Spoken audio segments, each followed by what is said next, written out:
Welcome into another edition of Daily Faceoff Live, streaming live on the Daily Faceoff YouTube, where you better be subscribed, and brought to you by Fountain Tire. You and your family's safety is important. That's why Fountain Tire treats your vehicle like it's their vehicle. If you need new tires or maybe your engine has a little rattle, stop into Fountain Tire today and they'll sort you out and they'll save you some money. Right now, you can save up to $225 on a set of 4 select tires, including Goodyear. This goes up until December 14th, plus an extra $50 on any service of $150 or more. Some restrictions apply. Stop into Fountain Tire, make an appointment, or check out fountaintire.com. Tyler Yaremchuk and Frank Seravalli with you. And Frank, one of the teams that's been our kind of theme of the week is the Philadelphia Flyers, and they're not done making news. Matvei Michkov, healthy scratch tonight. What do you think? Oh, that's a tough one. 14 games in. Gotta teach, gotta coach. I can't imagine this guy that's the engine of your team. I know that John Tortorella said, his 5-on-5 play is what's keeping him out of the lineup. Can't do it. Can't for me. And with all due respect, Anthony Richard coming in, just no. He has 10 points on the year. Your team scored 35 goals. He's basically been a third of your offense to this point. And your team's in 32nd place. Yeah, I don't think it's getting any better anytime soon in Philadelphia. We've talked about them a lot this week, so we're going to go to some other areas here in a second. Stephen Ellis is going to swing by later in the show for the next wave, and we'll talk about a few prospects that are making noise around the world of hockey. But let's start with one of the more interesting results from last night, Frank. It was a battle of the Pacific Division in Edmonton, Vegas taking on the Oilers. Connor McDavid returns and looks rather pedestrian. On the flip side of that, Jack Eichel looked like a star. It was 3 points for Eichel, and they get a late goal from Noah Hannafin to give them a 3-2 lead. It turned into a 4-2 win for Vegas. And I'll ask you a simple one. It's the title of our show. Are the Golden Knights establishing or proving themselves, cementing themselves as the class of the Pacific? They are for me, and certainly right now. I mean, anyone that came into this season thinking that the Vegas Golden Knights were suddenly going to roll over and just roll out a red carpet for the Oilers to march to a division title is sadly mistaken. Mm-hmm. This Golden Knights team is better than they were last year. Full seasons from Hurdle, from Hannafin. I think their goaltending is probably going to be better than it was. Aiden Hill, big night in net. And another 3 points for Ivan Barbashev. Are you kidding me? That line is cooking. The Golden Knights have strength at each position, top players at each position, and they're a team that's not going to go quietly here. The big thing that I like about Vegas, attention to detail, commitment. They haven't shown up or had a night this year where you go, hey, what happened to the Golden Knights? Yet we've seen that far too many times from the Oilers so far to start. And look, I don't want to say it's almost like McDavid comes back into the lineup and the Oilers take their foot off the gas a little bit. That's certainly kind of what it felt like from afar. But really some ugly sequences too from your supposed Norris Trophy candidate and Evan Bouchard.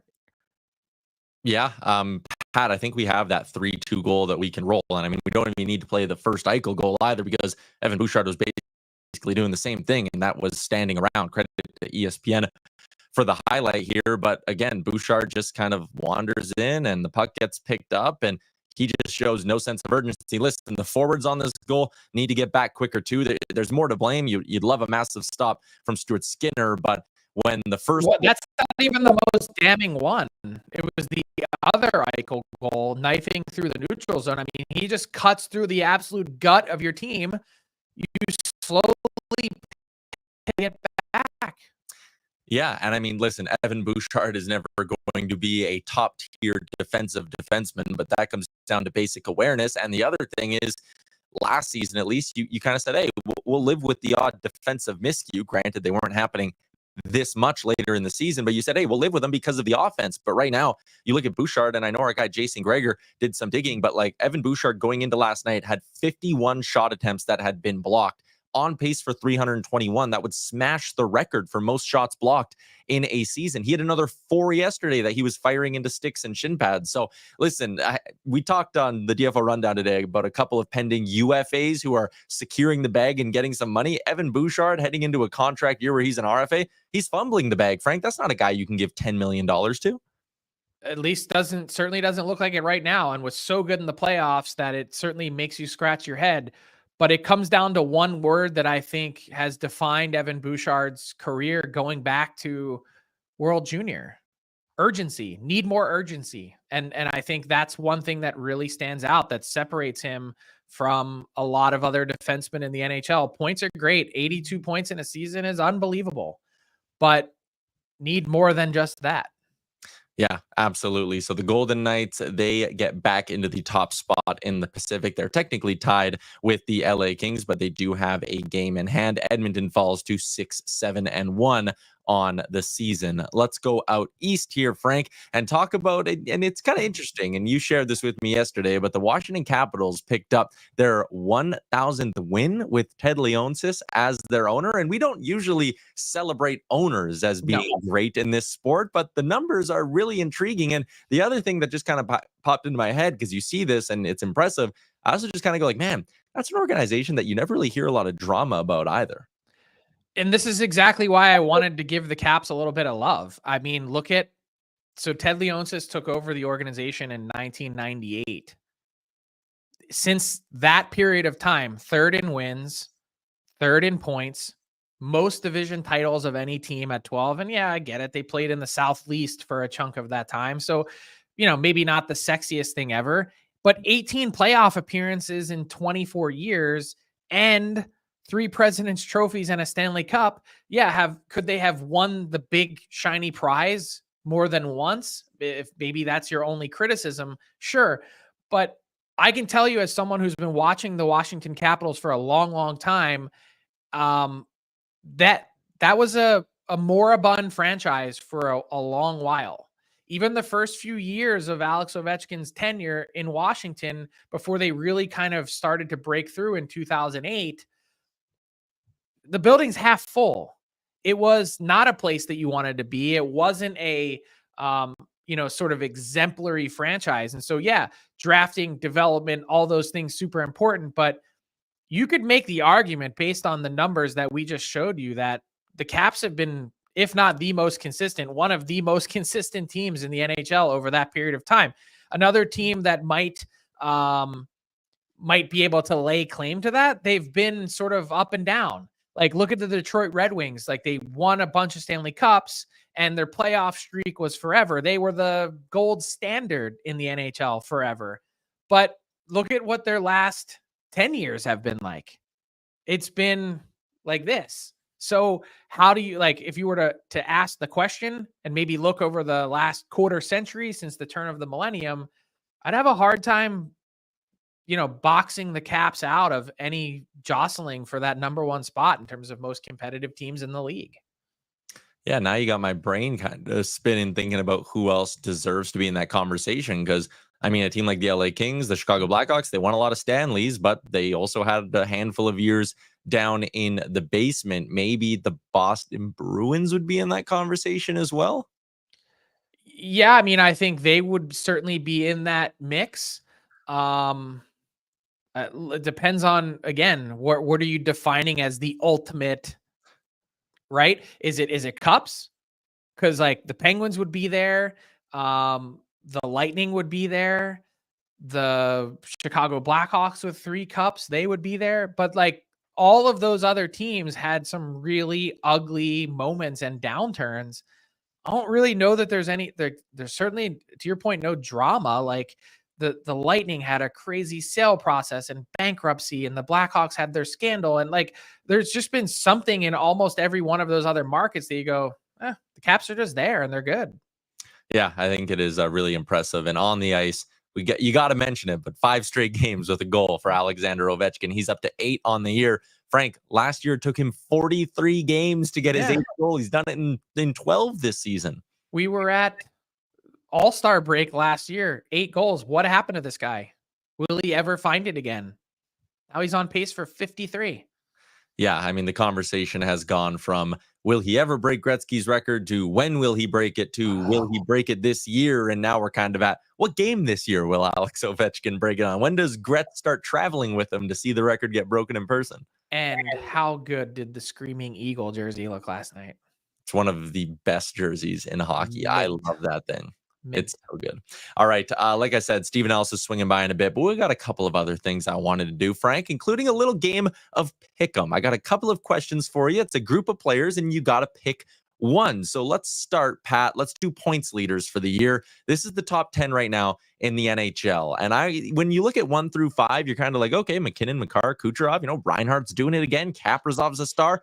They all make sense. You go to that kind of next group, Stone, Natchez, Connor, Eichel, and Dylan Strome of all players. I know there's some other guys at 19, but if you had to pick one of these, call them the surprising players, the guys 6 through 10, if you had to pick one that will stay in the top 10 scoring all year, who would you pick?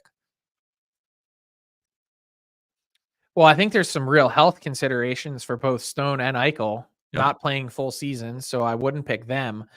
Kyle Connor is an unbelievable goal scorer, but I'd probably go with Marty Natchez. I think he's a guy that this last 6-game stint has been eye-popping on a lot of different levels, and the production is way outside of the norm of what you'd expect from him based on his career track record. Although a really good player, he's sort of vaulted into that next level. And I was actually just on the phone having a conversation with someone, a front office executive, going, he might be the Canes' biggest game breaker, Marty Natchez. And some might view that as sort of like a backhanded compliment. That's actually not where I'm going at all. Sebastian Aho, completely cerebral player. I put Aho way more in a Barkov type conversation than I would game breaker. And that's what the Canes need. If Marty Natchez can continue to do that, could he change the complexion of the Carolina Hurricanes season? Yeah, and you took the words right out of my mouth there. The complexion of that forward group, right? Because we sit there and go, man, Aho's good, but he's just a notch below what you need. And Svechnikov's so good, just a notch below what you need. If Natchez is that guy, then all of a sudden you look at Aho and Svechnikov and you're like, man, they're perfect. They're exactly what this team needs. So it is interesting. The second one I got for you is all about rookies, and it's fitting with all the Michkov drama today. But you look at the top 10 here for rookie scoring leaders so far this season, and I'm going to throw a little bit of a caveat in here. Stankoven, Michkov, Hudson, those are the three guys we expected to be in the Calder Trophy conversation. But if you look at this top 10, is there anyone here who you think has an outside shot of not winning the Calder, but being in the race, being a finalist come the end of the season? I think the answer to that is no. Okay. Some great stories. Siplikov has been good. Kovalenko and Ivan thrust into positions way over their head in Colorado, and they've played well. Zachary Bolduc, interesting story, but things start to kind of get thin here in a hurry. I think the same three guys that went into this mix, well, the other guy not on the board that could enter the conversation is absolutely Macklin Celebrini, but Stankoven, Michkov, Hudson, those are kind of the three guys that everyone had circled before the season started, and I don't really see that conversation changing. Yeah, and that's kind of where I was going. It's like, has anyone found a way to work their way into that upper tier here? And I know we're only 13 games into the season. I'd be intrigued with a guy like Jackson Blake, who's found a way to score 4 goals, playing in the bottom 6 for Carolina. And when you pull up their DFO line chart, listen, I know Jack Roslovic has looked good, but maybe if there's a way for Blake to work himself up in the lineup, he's got ability. I really like Jackson Blake. I just not Calder candidate. Fair enough. And that's the distinction, right? It's like, it's kind of the same thing that we get into with like the Team Canada 4 Nations face-off conversations. Love this player, but not there yet. Yeah, there's a notch to go in that. All right, before we get to Steven Ellis, I want to talk about a piece he put together for Daily Faceoff, talking about some players on big money contracts who are maybe crumbling under the big pressure that comes with it. And he had 5 names that he put forth. One that we've talked about a decent amount is Elias Pettersson out in Vancouver. His struggles date back to last season. The same could even be said for a guy like Dylan Cousins, who's obviously on a cheaper deal with less expectations, but has really struggled to start this year Out of those two players, Frank, which fan base should be the most concerned that their team's big money bet maybe isn't working out? Pettersson. Has to be Pettersson. Look, I'm just, what happened to this player? I mean, it's not just numbers. Like it's actually way more eye test than numbers. Why does he look so tentative? Why is he disengaged? Why is he giving the puck away for no reason? This guy was a stone cold killer for like 2 years in a row, and even burst onto the scene as a rookie. And I just, he's got all the talent in the world. There's no question about that.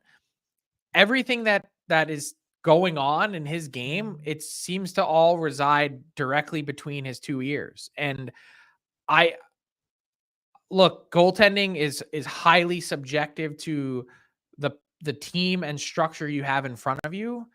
And I just think with all the different guys that have shuffled through Pettersson's line, that's not the problem here. The problem is him. And until he gets right with himself, I'd be highly concerned at this point. Jamie Benn was on that list too. I almost looked at him as a bit of the outlier. He's in a contract year. He's a vet, again, pending UFA. And when you look around their lineup, Johnson, Stankoven, Maverick Bork, so many young pieces there that it's like, if he's making 9.5 and not producing, who cares? We got all these value guys in the lineup. There's also a couple of Bruins in there, and Charlie McAvoy and Jeremy Swayman. As a Charlie McAvoy fantasy owner, I know all about his struggles this year. But I'm curious, Frank, is there anyone else around the league that you think maybe Steven should have had on his list? I don't know that anyone really jumps to mind. It was a pretty all-encompassing list. I don't want to pump him up before he comes on, make his head too big. It can't fit on the screen, but I thought he did a nice job. I didn't see anyone that I thought probably should have been. Yeah, I went and dug around too, and I was like, yeah, I actually think he nailed, kind of went 5 for 5 there. So on that note, let's get to the genius himself, Steven Ellis, in this week's edition of The Next Wave.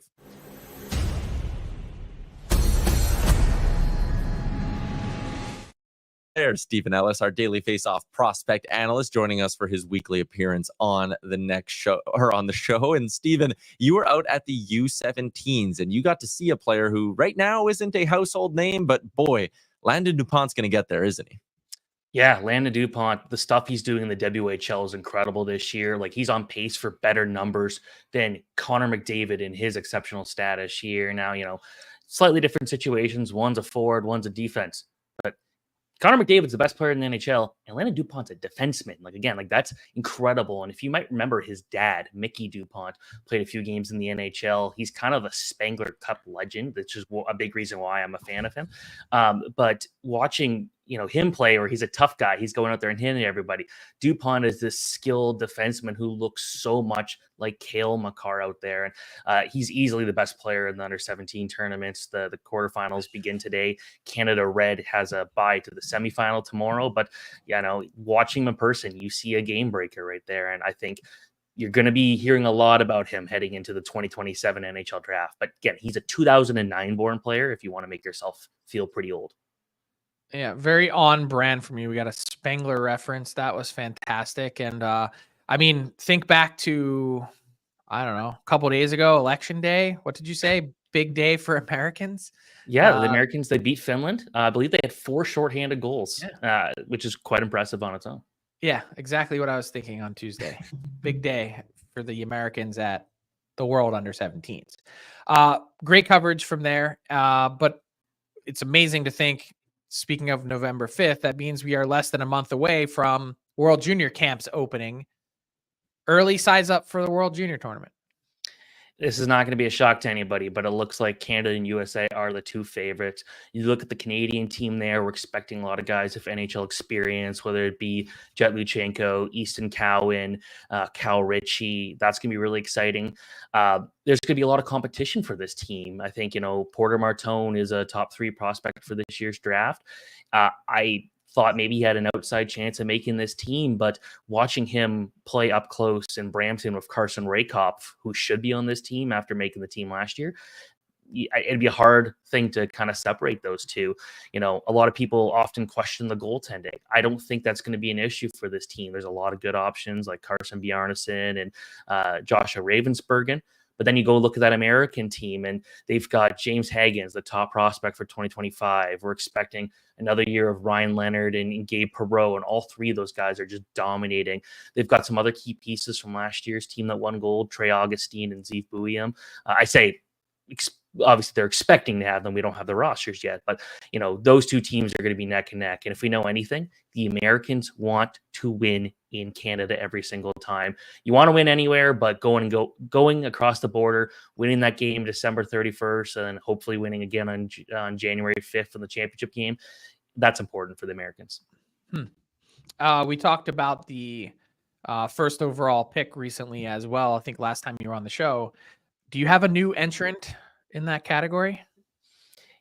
Like the way Michael Misa is playing right now, he's been mentioned before, but for a reason. You go out there, look at those goal counts, 18 goals, 15 games. Like he's on pace to have, and I love saying on pace because it kind of gives you a good idea of what's going to happen. He's definitely a threat to make Canada's World Junior team, but if he does not, we could see him go out there and get 75, maybe even 80 goals, which has not been done, at least in my lifetime. So that would be unbelievable. And, you look at some of the best draft seasons ever by these guys that have had exceptional status, whether it be, John Tavares, Connor McDavid, and Michael Misa is going out there and competing with them with the best. So Saginaw went out and won the Memorial Cup last year. We're expecting they're going to go far again. And Michael Misa you got to get a chance to see him because he's just in the right spot at the right time every single night. So talk to us about Misa's career arc, because he was the guy.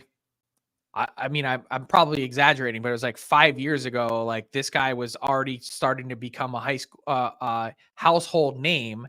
And then it was like he went like this, and then did it fall off? Like why wouldn't he have been the consensus number one pick right now, given all the hype that existed, back when he was playing minor hockey? I think there were just other guys that were coming out and shining in other ways. I remember watching him a lot at the U14, U15, U16 level. And when he got exceptional status, I was a little surprised. He had great OHL Cup, outproduced Connor McDavid and guys like that. But like he owns the all-time record. But then he went to the OHL and he had a very good first season. And then last year he had 75 points. But was just kind of like fine. There were a lot of points where I think scouts were looking at him and saying he wasn't being aggressive enough, wasn't moving well enough, giving up scoring opportunities to make passes that sometimes would die when everyone wanted him to go out there and be the player that can go out there and win games.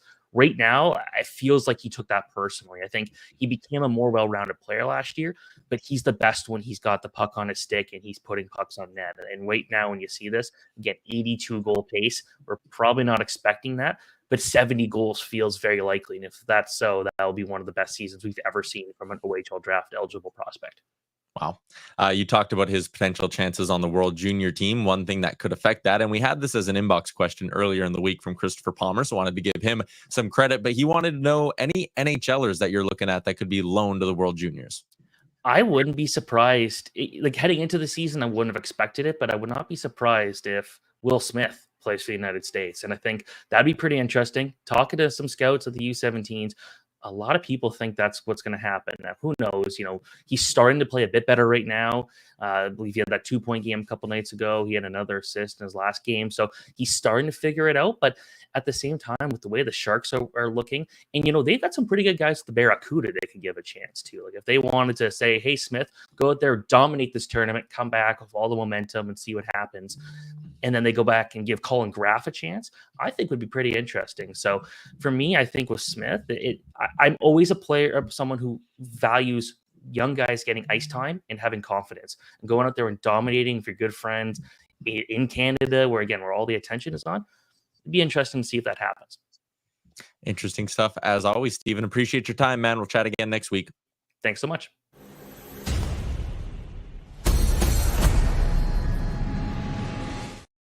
Moving along to our daily face-off inbox question, which is brought to you by Charm Diamond Centers, proudly Canadian-owned and operated since 1972 with more than 85 locations across the country. You can get a custom ring built and delivered in less than 4 weeks with the Charm Masterpiece program, and it all comes with their unbeatable pricing policy. Check out their large selection of Canadian lab-grown diamonds, mined diamonds, and you don't pay until 2025 with their instant in-store financing, OAC. For more information, go to charmdiamondcenters.com. Before we get to the question, an update that Craig Berube had on Auston Matthews was asked whether or not the captain will play this weekend. He said, quote, "That's still to be determined. It's hard for me to answer that question knowing what I know right now with him today." So TBD on Matthews returning to the Leafs lineup this weekend.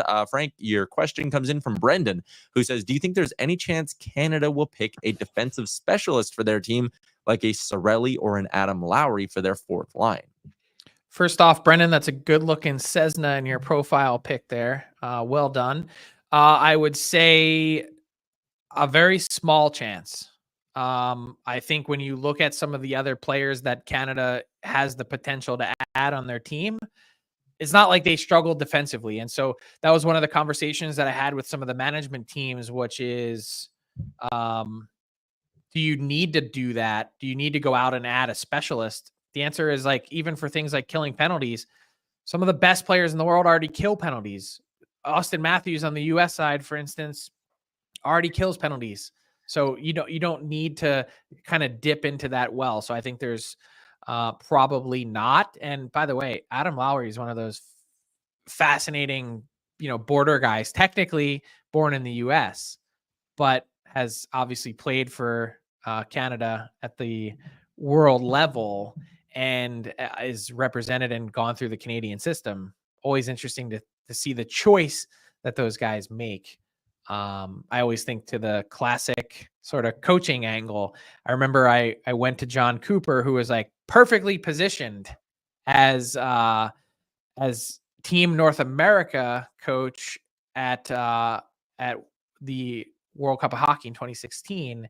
And I went to him and I was like, Coop, like, you got to pick a side here. Who like Prince George guy, but his parents were also half and half. I believe his mom was American, his dad was Canadian. You're gonna go USA Hockey? You're gonna go Canada Hockey Canada? Which one are you gonna do? Like, you've burst onto the scene here as this Stanley Cup contending coach, one of the best coaches in the game. How are you gonna pick? And he said, it was basically like, first one to step up gets me. And you always wonder how those conversations and decisions go. Interesting. Let's move along to our daily bets for the day, brought to you by Bet365, the largest sports betting platform globally. Download the app today. Use the promo code NATION to get in on a huge range of markets. Whatever the moment, it's never ordinary at Bet365. That's yesterday's. I got two different ones for today. David Pasternak, anytime goal scorer. Frank, we had the big thing. Oh, he sat for the third period. Okay, he's a superstar. He knows how to respond. He scored plenty of big goals. He's minus 115 tonight, which isn't great value on the anytime market, but they're playing the Calgary Flames, who have been giving up a decent amount of goals as of late. So I like Pasta to rebound into the goal column, and I like taking the New Jersey Devils tonight on the puck line. You can get it at, I think, plus 110. They're taking on the Montreal Canadiens, who blew that late lead to the Flames. Things are kind of up and down for the Habs. I like the Devils 8-5-2 on the year. They are at home, and I think they'll be able to beat the Habs. So give me a Pasta goal. Give me the Devils on the puck line. And that brings us to garbage time to wrap up the show. And a few months ago, we got our names for the PWHL teams. Again, last year, they just went by their cities. Every team added a name, and now we have the jerseys to go with it. Frank, which one of these six stands out to you the most? Man, there's some good looking jerseys here. The Sirens, just based on the colors themselves, like I think that is a really nice touch. I do like the logo of the Boston Fleet. That has a very Seattle Kraken-y vibe, which is probably by design. I could be down with the purple jerseys as well, but I don't know. There's not one here that I don't like. Like, I think the branding here is fantastic. Yeah, I'm a sucker for like the not throwback, we call it faux back look that some teams will do. I think about like the Heritage Classic last year. So I really like that Montreal Victor one. It's got the old school crest on it. I like the cream color as well, the red and blue, the whole thing. I mean, you're right. These are really 10 out of 10. Like the Sirens have such a unique color scheme that I've never really seen before in hockey, but I do like the old school vibe on that Montreal Victor one. So good stuff happening from the PWHL. Took us forever to get to logos, but they got the logos, and then now the uniforms.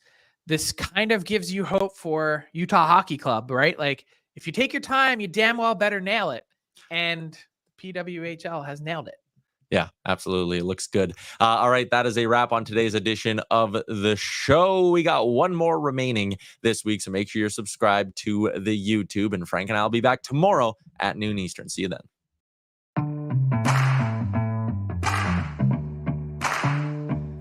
What's up, hockey fans? If you enjoyed that video, then you're going to want to hit the subscribe button to not miss any of our content, from daily live shows with Frank Seravalli to analysis from former NHLers to exclusive interviews with some of the biggest names in the hockey world on Frankly Speaking. You're going to want to hit that subscribe button and stay up to date with everything going on in the hockey world.